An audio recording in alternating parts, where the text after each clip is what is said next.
Amazing worship team, terima kasih Anugerah Church Storehouse. Kami sangat diberkati sekali kalau saudara diberkati dengan penyembahan yang ada. Saudara boleh ketikan, saudara ya, bagaimana pujian penyembahan ini boleh menjadi berkat buat saudara ya.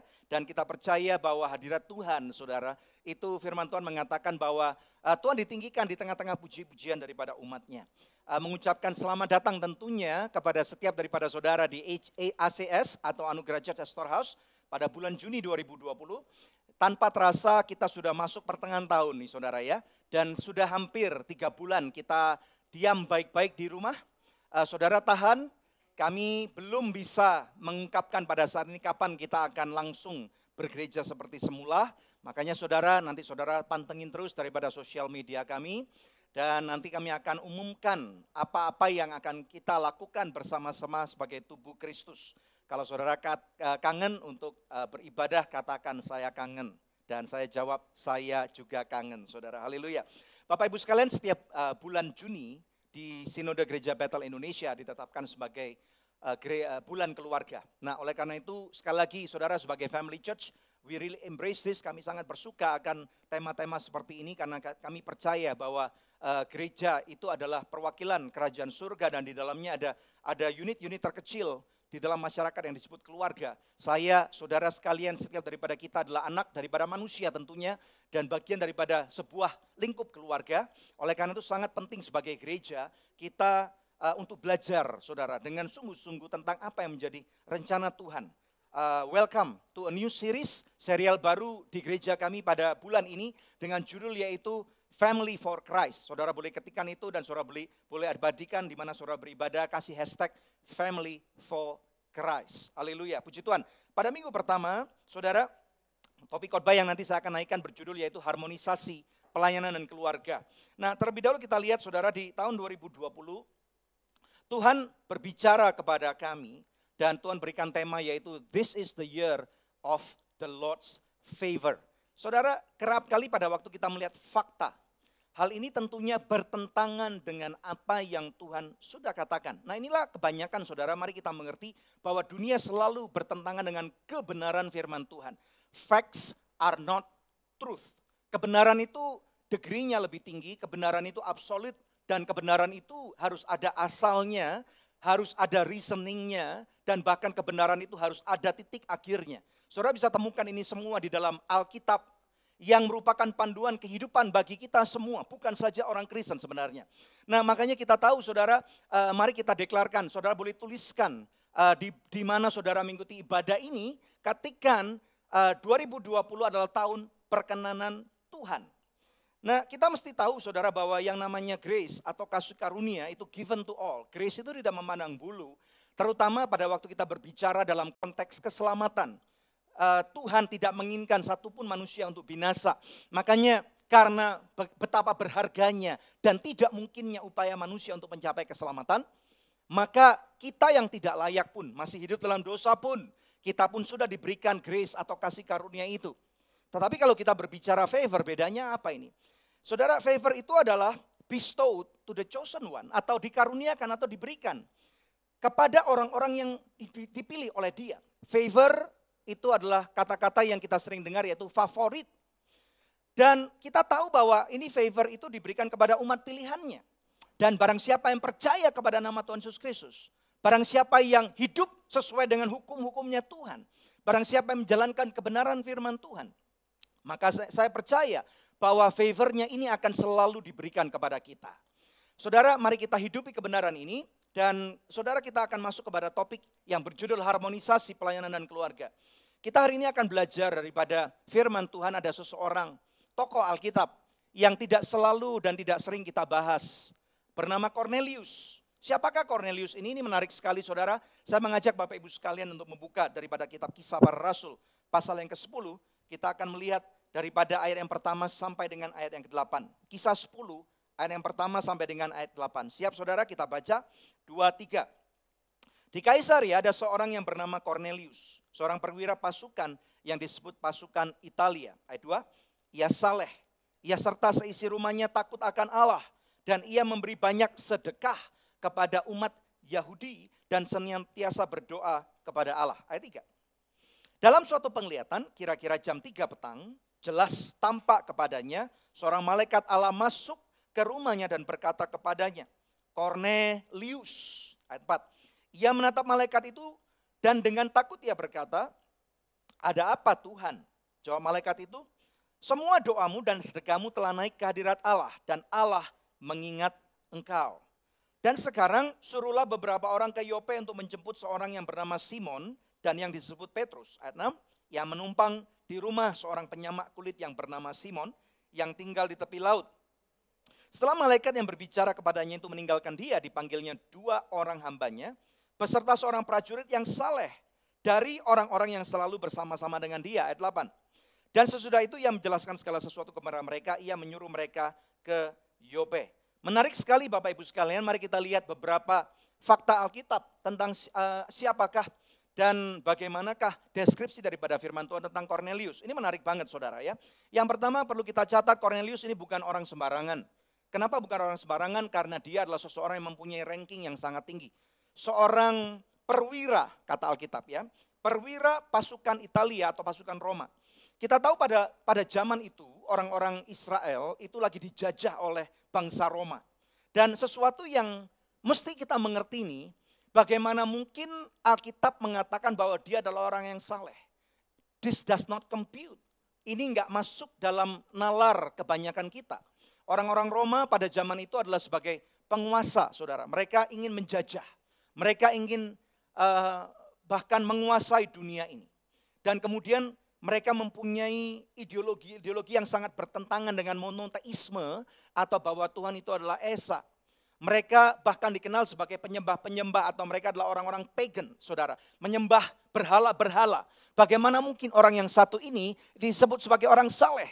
Padahal Alkitab mengatakan bahwa pada waktu seseorang menyembah kepada ilah-ilah lain, kecuali kepada Elohim, kepada Bapa pencipta langit dan bumi, itu disebut sebagai orang kafir. Saudara, mari kita mengerti, nanti saya akan jelaskan lebih dalam. Perwira pasukan Italia, jadi bagaimana mungkin seseorang yang punya ranking tinggi, saya tidak tahu rankingnya apa, mungkin aja dia adalah seorang brigadir jenderal, mungkin aja dia seorang mayor jenderal, mungkin juga dia seorang letnan jenderal, saya tidak tahu saudara. Tetapi dengan jelas dia mempunyai satu influence yang sangat tinggi. Poin yang berikutnya, mari kita lihat. Ternyata Kornelius juga dikatakan bahwa dia saleh, saudara, artinya dia mengenal Tuhan. Mengenal Tuhan ini dan dia bermoral baik. Ingat baik-baik, firman Tuhan mengatakan bahwa dia suka bersedekah. Jangan salah saudara, sedekahnya Kornelius tidak membuat dia saleh. Tetapi kesalehan daripada Kornelius yang membuat dia bersedekah. Ya, atau suka menolong orang yang lemah. Atau yang miskin dalam konteks keuangan yang kita mengerti pada zaman sekarang. Berikutnya, next. Saudara, masih kita mengerti bahkan karena influence-nya tentunya dia dipandang oleh orang, saudara ya, oleh banyak orang. Makanya dia hidup dengan memberikan teladan yang sangat luar biasa. Hari-hari ini kita wajib, saudara, untuk menghidupi teladan kita. Karena apa? Your action speaks louder than words. Hari-hari ini bukan merupakan hari yang mudah. Kita selalu berkata haleluya, tetapi saya katakan jangan halelupa, saudara ya, dengan tingkah laku kita. Jangan sampai, saudara, kerohanian kita yang kita sering kali katakan, ayo ke gereja, ikut church from home, saudara. Tetapi pada prakteknya pada waktu kita mengalami kesusahan pada kehidupan, mengalami tekanan-tekanan ekonomi, mengalami masalah-masalah, saudara, atau krisis-krisis. Kadang-kadang seseorang bisa masuk terjebak dalam krisis identitas, karena sebelum krisis kita misalnya tanpa sadar kita lebih memegahkan diri atas harta benda, aset, perusahaan, pencapaian, followers, mobil, rumah besar, uang, mungkin beberapa ibu-ibu tas mewah yang harganya mungkin nggak lagi puluhan juta tapi sampai miliar, saudara ya. Tetapi sekarang saudara nggak terlalu berharga. Masih berani saudara pakai tas mahal seharga miliaran, saudara mau jalan-jalan di tengah kota atau mungkin di mal-mal, saudara, it's not advisable. Masih berani pakai jam tangan yang begitu mahal, yang sampai ratusan ribu dolar, yang kemudian bahkan supaya saudara dipandang that you are somebody. No, you are not somebody because of this. Ini nothing, saudara. Harta benda itu tidak berarti, tidak menambahkan sedikit pun kadar daripada siapa identitasnya saudara. Tetapi justru kepercayaanmu lah yang akan menentukan atau speaks louder of who you are. Ini mari kita mengerti. Nah, mari kita lihat lebih dalam lagi tentang firman Tuhan hari ini, saudara. Jadi, kalau gitu, I'm sure seseorang bernama Cornelius ini kita bisa pelajari, saudara. Lalu apa saja sih sebenarnya prinsip-prinsip yang kita bisa pelajari daripada kehidupan Cornelius? Hari ini saya akan berbicara tentang 4 poin, dan saya berdoa biarlah 4 poin ini akan membantu kita untuk mengerti, saudara. Bagaimana caranya supaya kita bisa harmonize? Harmonize itu artinya nggak konflik gitu loh. Ya, kata-kata harmoni ini artinya nggak konflik. Nah, kadang-kadang ada banyak orang yang tidak tahu caranya bagaimana menata. Kita ingin pelayanan, tetapi at the same time ada kebutuhan-kebutuhan atau tekanan-tekanan untuk kita perform di dalam pekerjaan kita. Apakah saudara misalnya pengusaha, atau misalnya seorang dokter, jaksa, polisi, pilot misalnya, guru. Ya, atau misalnya saudara, whoever you are, saudara ya. Nah, marilah kita lihat daripada apa yang Cornelius lakukan. This is worth listening, this is worth studying even. Ya, mari kita lihat poin yang pertama. Saudara, tadi saya sudah katakan Cornelius menjadi saleh. Karena apa? Karena dia ternyata mengalami perjumpaan secara pribadi dengan Kristus. Saudara, mungkin saudara bertanya, Pastor Daniel enggak tertulis di sana loh bahwa Cornelius berjumpa dengan Kristus. Saudara, ada satu bukti, mari kita lihat. Kalau kita belajar Alkitab nih ya, kita harus melihat ada cross reference atau referensi silang. Nah, masih ingat satu kejadian di Lukas pasal yang ke-7. Ayat yang pertama sampai dengan ayat ke-9. Kita nggak akan baca tetapi kita hanya lihat poin-poinnya. Saya akan bacakan secara singkat kepada saudara di ayat yang pertama saja dan ayat yang kedua. Setelah Yesus selesai berbicara di depan orang banyak, masuklah ia ke Kapernaum. Ayat kedua. Ada satu deskripsi yang menarik sekali. Di situ ada seorang perwira yang mempunyai seorang hamba yang sangat dihargainya. Hamba itu sedang sakit keras dan hampir mati. Kata-kata perwira ini yang mengkoneksikan kita dengan kisah 10 tadi. Mari kita lihat ciri-ciri daripada peristiwa itu seperti yang kitab Lukas atau Tuhan Yesus deskripsikan yang dia dengar dari tua-tua atau elders of the Jew, pemuka-pemuka rohani pada zaman itu. Yang pertama, perwira ini tidak ditulis namanya. This is very interesting. Ia murah hati dan penolong. Jadi rupanya ada karakter traits yang memang dia murah hati, saudara ya. Jadi ada orang-orang yang murah hati dan walaupun dia tentara. Kadang-kadang tentara kita dengar ada cerita-cerita yang gak enak, saudara ya. Bukan cuma dia keras untuk di lapangan, tetapi ternyata istrinya atau anak-anaknya saudara dianggap semua tentara. Jadi kalau gak niat dipukulin, saudara ya. Sama anaknya mungkin give me 50, give me 25, give me 500, saudara ya. Dan tentunya hal itu enggak menjadi citra yang baik tentang bagaimana seorang bapak tentara ada di rumah. Saya berharap kalau saudara tentara dan menyaksikan kebaktian ini atau mengikuti kebaktian ini, saudara tidak kebetulan. Saudara bisa belajar daripada tentara ini atau perwira ini, saudara ya. Ia murah hati, penolong. Dan kemudian deskripsi berikutnya, ia suka menolong. Ya saudara ya, suka bersedekah dalam artinya. Kemudian berikutnya, menarik banget, ia mengerti otoritas. Mengerti otoritas ini sangat penting di dalam kualitas kehidupan kita kalau justru kita berkata kita ini anak Tuhan. Saudara, artinya apa? Be excellent at your service. Jadilah engkau unggul atau excellent di dalam setiap pekerjaanmu. Kemudian bahkan Cornelius ini ia beriman setelah ia berjumpa dengan Tuhan Yesus. Menarik banget. Dikatakan hambanya yang dia hargai. Jadi Cornelius sangat menghargai seseorang dan dengan ini kami atau saya bisa koneksikan bahwa sebenarnya Tuhan Yesus pada waktu itu bertemu Cornelius. Hambanya sakit. Dia sangat hargai. Tentunya dia ingin disembuhkan. Dia mulai mendengar tentang ada pengajaran dari antara kalangan orang-orang Yahudi, garis baru, yang kemudian melihat bahwa ada Mesias. Ada orang yang mengklaim dirinya Mesias dan bisa menyembuhkan orang sakit, bercerita tentang surga. Wow, menarik banget. Saya percaya being a Roman, kemudian dia mulai berpikir, oh ternyata ada loh kerajaan yang lebih hebat daripada kerajaan Roma. Saya yakin dia mulai pelajari, saudara, walaupun tidak ada Google, tidak ada YouTube, tidak ada Instagram, dia mulai cari tahu daripada tua-tua Yahudi. Kalau Herodes saja bisa belajar tentang hal ini, kalau orang Majus saja bisa belajar tentang hal ini, apalagi Cornelius. Jadi ini yang perlu kita lakukan, saudara. Dia mulai minta tolong kepada tua-tua Yahudi untuk memanggil Tuhan Yesus dan menyembuhkan hambanya yang sakit. Dan Tuhan Yesus Saudara, Tuhan Yesus setuju, sepakat untuk ke rumahnya. Dan kemudian hampir sampai di rumahnya. This is very interesting. Cornelius mulai berkata, Tuhan tunggu dulu. Nggak perlu datang. I am a man of authority. Aku tahu apa itu otoritas. Kalau aku bilang kepada hambaku lakukan ini dan lakukan itu, mereka akan taat. Jadi Tuhan ngomong saja deh. Sama kondisi kami, kalau hambaku sembuh, maka dia pasti akan sembuh. Wow. Saudara, Tuhan Yesus begitu kaget dan takjub akan respons daripada Cornelius. Dan dia berkata, sembuh hambanya Cornelius. Dan saudara, pada waktu itu orang yang mengantarkan Tuhan Yesus sampai ke rumah dan melihat pada jam yang sama hambanya sembuh. Luar biasa banget. Dengan deskripsi ini kita tahu bahwa ternyata benar Cornelius menjadi begitu saleh. Menjadi begitu baik hatinya karena dia mengalami perjumpaan. Nah, mari kita lihat kembali kepada Cornelius. Slide berikutnya. Salah satu alasan mengapa pelayanan, kalau kita sekarang berbicara tentang pelayanan, bisa menjadi lebih tajam, akurat, efektif adalah karena sesuai dilakukannya dengan berlandaskan karunia yang saudara punya dalam kehidupanmu. Banyak orang yang mencoba untuk ngikut saudara. Oh, menjadi penyanyi itu keren loh, gua bisa nyanyi. It could be your calling, bisa aja. Atau pelayanan di gereja itu keren ya. Misalnya ya, menjadi bagian kayaknya tim elit gitu. Enggak saudara, menjadi pelayanan tim di gereja memang saya katakan tim elit, tetapi bukan karena itu saudara melayani. Saudara dan saya melayani Tuhan karena ini adalah respon kita atas keselamatan, kasih karunia yang kita terima. Ada amin, saudara ya.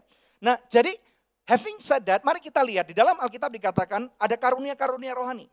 Karunia-karunia rohani apakah yang Anda temukan dalam dirimu? Nah, ini perlu kita identifikasikan supaya kita bisa mengerti, tidak asal comot pelayanan, saudara ya, tidak asal ikut. Saudara, kita perlu bahkan dimentorkan di dalam sebuah gereja. Kita perlu dididik, kita perlu diarahkan, kita perlu ngikutin. Bahkan di Anugerah Church kami punya Anugerah Discipleship Courses. Ada kelas-kelas yang diikuti dan puji Tuhan bahwa selama lockdown atau PSBB atau musim pandemik ini kami tetap menjalankan itu. Dan surprisingly this is very effective. Menggunakan Zoom ada 30-40 orang, saudara kami bisa ajarkan mereka. Bahkan puji Tuhan ada praise report. 2 minggu yang lalu pada waktu kami masuk kepada kelas Holy Spirit atau kelas Roh Kudus. Baptisan Roh Kudus terjadi melalui Zoom, saudara. Kita berikan kemuliaan yang paling meriah buat Tuhan. Glory to the name of Jesus. Saudara, 1 Korintus 12 ayat 7 sampai dengan 10.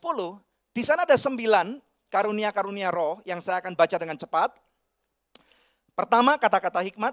2, kata-kata pengetahuan. 3, memberikan iman. 4, menyembuhkan. 5, mengadakan mujizat. 6, bernubuat. 7, membedakan roh. 8, berbahasa roh. 9, menafsirkan bahasa roh. Saudara, ada 9 macam karunia ini supaya pelayanan kita bisa menjadi efektif. Bisa memuliakan Tuhan, bisa efektif untuk membawa orang lain mengenal Kristus. Supaya nama Tuhan dipermuliakan.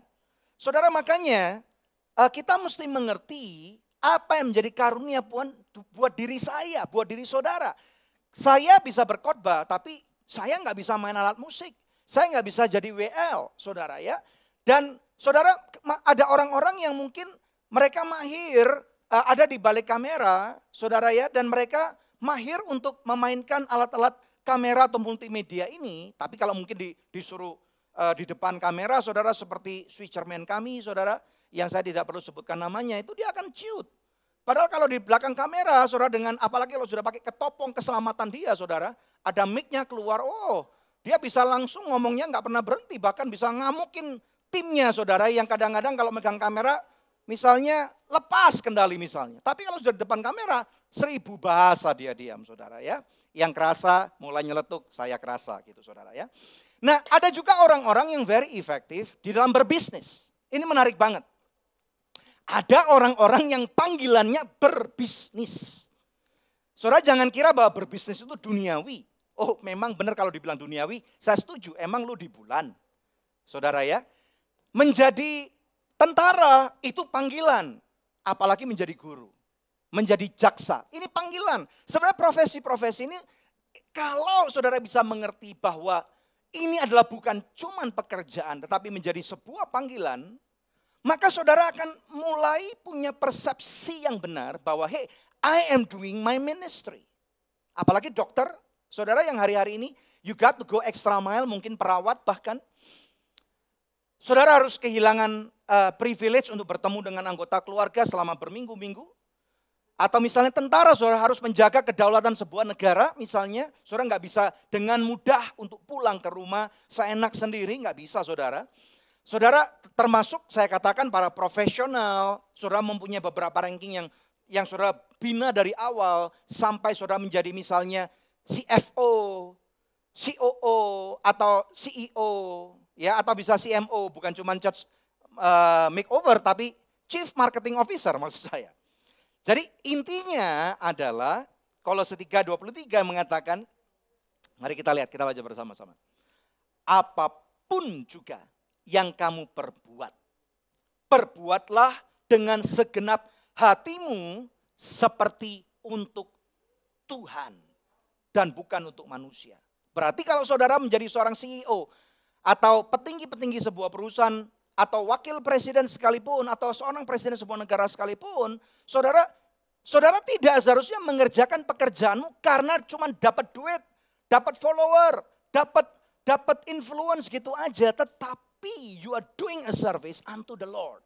Saudara bekerja bagi Tuhan, berbisnis bagi Tuhan, menjadi jaksa bagi Tuhan, makanya jangan korupsi. Saudara, jangan sampai ada pengaruh-pengaruh keuangan atau tekanan-tekanan yang tidak sehat itu kemudian men-take over integritas saudara. Mari kita mengerti ini. Ya, Cornelius mengerti banget akan hal ini. Itu poin yang pertama. Mari kita lihat poin yang kedua. Puji nama Tuhan.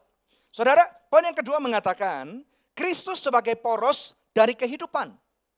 Poros kehidupanmu bukan pekerjaanmu, bukan keluargamu, bukan pelayananmu, dan yang saya bisa pastikan bukan uang, aset, rumah, atau pada zaman ini bukan juga permasalahan kehidupan saudara. Mari kita ingat saudara, kalau kita kadang-kadang lupa, kita perlu diingatkan. Kalau saudara selama ini mungkin lupa, dan krisis ini sudah membuktikan bahwa apakah dan siapakah poros saudara, yuk kita orientasikan ulang. There is now no more condemnation. Kami di sini bukan untuk mendakwa saudara, bukan untuk nuding-nuding saudara, enggak. Saudara, tapi kita semua masih belajar. Katakan saya masih belajar. Kalau selama ini Kristus bukan orientasi atau poros kehidupan kita, yuk kita belajar jadikan Kristus sebagai poros kehidupan kita. Yang percaya katakan amin. Kalau saudara mau, saudara boleh respon, ketikan Kristus poros kehidupan saya. Saudara, orang-orang perjanjian baru ini keren banget. Ada salah satu ayat favorit saya.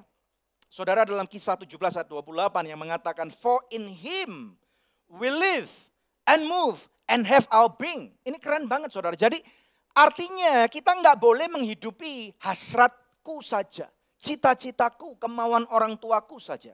Memang for some season kita harus tunduk di dalam penundukan diri kepada orang tua misalnya. Kalau di sini di gereja Anugerah juga banyak anak-anak kuliahan, bahkan anak-anak kecil seperti anak saya James, anak saya Angeline. For some seasons when you are not yet an adult, then you got to give yourself, to submit yourself under authority of your parents. Kalau saudara ada di perusahaan, pastikan bahwa bosmu adalah bos yang takut akan Tuhan.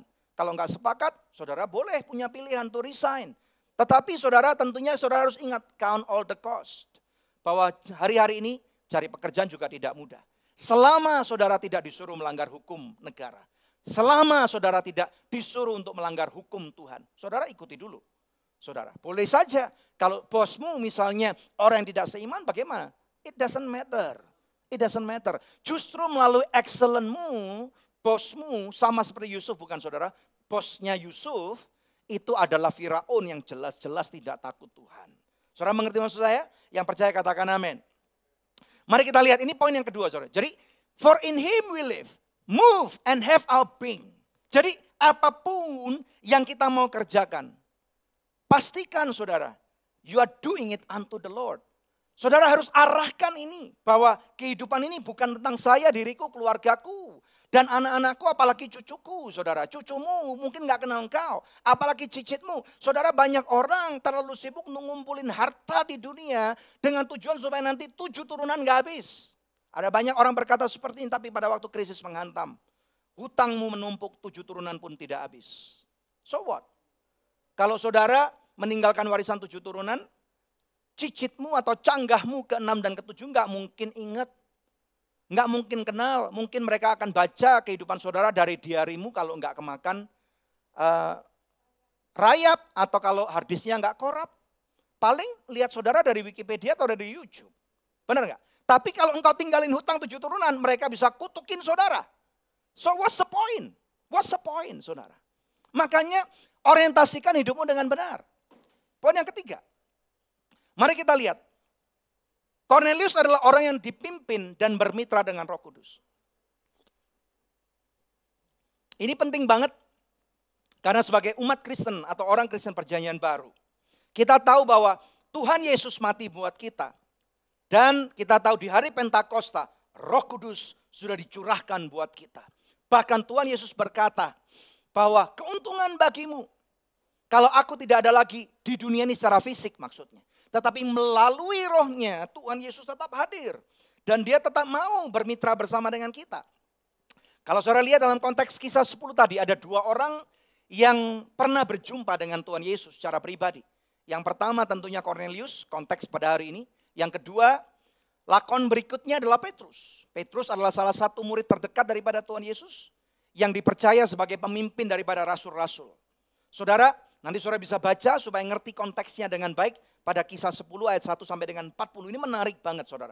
Worth learning, worth doing, karena itu adalah firman Tuhan. Mari kita lihat, Petrus maupun Cornelius dipimpin oleh Roh Kudus. Petrus sebagai orang Yahudi, dia asalnya nggak mau, ilfil banget. Untuk bahkan masuk ke dalam rumah orang non-Yahudi aja itu haram hukumnya. Saudara, menarik banget bagaimana Tuhan memberikan penglihatan. Saudara, ada hewan-hewan yang tidak halal, yang tidak sesuai dengan apa yang boleh dimakan di dalam Imamat 11. Kemudian akhirnya Tuhan katakan makan. Sampai 3 kali Petrus berkata, enggak Tuhan aku enggak mau karena itu haram. Tetapi kemudian Tuhan berkata, ini waktunya kamu membuka pikiranmu. Membuka apa yang menjadi pengertian-pengertianmu yang sudah lama. Saudara, mari kita berhati-hati, ini konteksnya menjangkau kepada dunia. Kemudian yang kedua adalah Cornelius. Bertemu langsung dengan Tuhan Yesus seperti yang tadi saya katakan. Mereka berdua dipimpin oleh Roh Kudus. Roh Kudus tetap relevan. Mari kita mengerti bahwa Roh Kudus tetap relevan pada setiap zaman. Bahkan sampai di tahun 2020. Bahkan pada waktu sampai orang-orang lagi susah. Mungkin gak bisa makan. Mungkin nggak ada damai sejahtera pada saat ini karena apa? Karena cuma diam di rumah. Cuma diam di rumah aja, saudara kita udah ngamuk-ngamuk. Udah nempelengin suami istri atau nempelengin anak atau mungkin ikan masmu saudara tempeleng. Saya nggak tahu tuh. Saudara ya, jadi padahal cuma di rumah. You should be thankful kalau saudara masih bisa diam di rumah. Makanya izinkan Roh Kudus memimpin hidup saudara karena dia hendak memberikan dimensi baru pada hidup kita. Buka hati dan pikiran akan kegerakannya. Saudara, di ayat berikutnya kita dapat melihat nanti. Saudara, karena waktu saya akan persingkat di kisah 10 ayat 44 sampai dengan 45. Bagaimana perjumpaan dengan Roh Kudus itu membuat Petrus bersedia pergi ke rumah Cornelius. Dan Cornelius bersedia untuk taat kepada Roh Kudus untuk mengundang Petrus. Dan kemudian mereka bersama-sama berkolaborasi. Yuk berkolaborasi dengan kami. Dunia perlu dijangkau. Amanat aku mengatakan, pergilah kamu dari Yerusalem, Yudea, Samaria, bahkan sampai ke ujung bumi. Saudara, kami mengundang Anda, yuk berpartner dengan kami dalam mengerjakan Injil. Dunia perlu dijangkau melalui proyek-proyek yang ada, saudara ya. Melalui bagaimana saudara, bahkan yang paling gratis sekalipun, yuk mau nggak? Mau tahu apa itu? Jadi buzzer waktu church online. Gampang kan? It costs you nothing. Cuman share ulang. Saudara sudah share belum? Kalau saudara belum share sampai dengan hari ini, maaf, keterlaluan banget. Puji Tuhan, saudara ya. Itu yang paling gampang. Boro-boro mau disuruh nyumbang. Boro-boro mau disuruh sedekah kayak Cornelius. Dan saudara, kata-kata sedekah ini bukan karena gereja perlu duit, enggak saudara. Tetapi justru Tuhan Yesus mengadakan satu prinsip. Kalau kamu mau menjadi terbesar, jadilah yang paling kecil. Kalau kamu mau dianggap memberikan yang terbanyak, saudara harus memberikan yang terbanyak. Masih ingat kisah daripada seorang janda memberikan 2 koin, tetapi Tuhan Yesus berkata dia memberi bukan dari kelimpahan, tetapi memberi daripada kekurangannya. Saudara, memang kita perlu berhikmat untuk menata keuangan kita. Tetapi pada waktu kita bermitra dengan Roh Kudus, di sana kita tahu ada dampak yang besar. Roh Kudus melawat rumah tangga Kornelius, orang-orang yang ada, sehingga saudara mereka memuliakan Tuhan. Terjadi baptisan Roh Kudus. Hari-hari ini Roh Kudus hendak melawat umatnya dengan cara dimensi yang baru yang tidak pernah kita kenal sebelumnya. Kita lihat daripada poin yang keempat, poin yang terakhir. Saya undang pemain keyboard untuk datang kembali ke tempatnya. Saudara, poin yang keempat mengatakan hidup akur. Waktunya sekarang kita hidup akur. Hidup akur karena hidup akur itu mendatangkan damai sejahtera. Bagaimana mungkin kita bisa ngajak istri kita, anak kita untuk pelayanan kalau kita nggak pernah mau akur, nggak pernah mau belajar untuk ngalah kepada mereka. Selama tidak melanggar kebenaran firman Tuhan, give and take lah saudara, give and take. Ngalah dikit kenapa? Saudara, nggak apa-apa. Saudara, menghargai orang yang lebih rendah nggak apa-apa, itu kebenaran firman Tuhan. Ada amin saudara. Mazmur 133 ayat 3. Kita baca bersama-sama. Ini ayat yang penting banget. Poin yang pertama atau ayat yang pertama mengatakan, nyanyian siara Daud, sungguh alangkah baiknya dan indahnya. Apabila saudara-saudara diam bersama dengan rukun. Seperti minyak yang baik di atas kepala, meleleh ke janggut. Dan yang meleleh ke janggut Harun dan ke leher jubahnya. Ayat 3. Seperti embun gunung Hermon yang turun ke atas gunung-gunung Sion. Sebab kesanalah Tuhan memerintahkan berkat kehidupan untuk selama-lamanya. Yuk saudara, kita belajar to harmonize untuk nggak konflik. Pemain musik bisa kembali semua ke tempatnya. Keyboard boleh dimainkan. Haleluya. Mari saudara, mari kita mengerti. Ada 4 poin yang kita bicarakan hari ini. Yang pertama, kita nggak boleh lupa. Tolong dikeluarkan lagi. Poinnya apa, saudara? Kita nggak boleh lupa bahwa kita harus menjadi orang yang saleh. Kesalehan kita bukan karena kita pintar baca Alkitab, karena kita tidak berbuat jahat. It's not about that. Tetapi kita telah mengalami perjumpaan dengan Kristus. Poin yang kedua, haleluya. Ingat saudara, kita kembali kepada aspek yang benar. Kristus sebagai poros daripada kehidupan ini. Pekerjaanmu itu adalah profesi, bukan siapa diri saudara. Keluargamu diberikan kepadamu supaya engkau bisa didik, bina, muridkan, mentorkan. Supaya keluargamu efektif masuk dalam pelayanan. Selaraskan bisnismu sesuai dengan kebenaran Tuhan. Kenakan prinsip-prinsip Alkitab dalam menjalani bisnis. Yang ketiga, jangan lupa saudara ya. Mari kita bersama-sama dengan keluarga kita.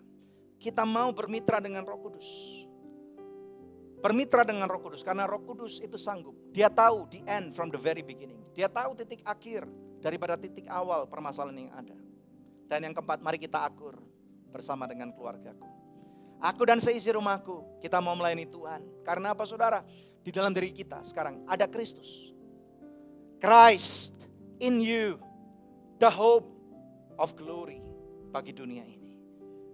Saudaralah Kristus kecil itu yang Tuhan kirim ke sekolah-sekolah, ke kantor-kantor polisi, ke rumah sakit, ke kantor-kantor. Sebentar lagi co-working space juga akan dibuka, ke co-working space saudara. Ke jalan raya, ke MRT, ke tempat di mana saudara bekerja, ke desa-desa, ke gunung-gunung, lembah-lembah. Bahkan di tempat di mana saudara hari ini menyaksikan, mungkin saudara ada di tempat yang sangat jauh. Christ in you, Kristus ada di dalammu adalah harapan kemuliaan bagi dunia ini. Saudara diberkati dengan pembelajaran hari ini. Yuk persiapkan dirimu. Tuhan hendak pakai engkau bersama dengan seluruh isi rumahmu. Mari kita berdoa.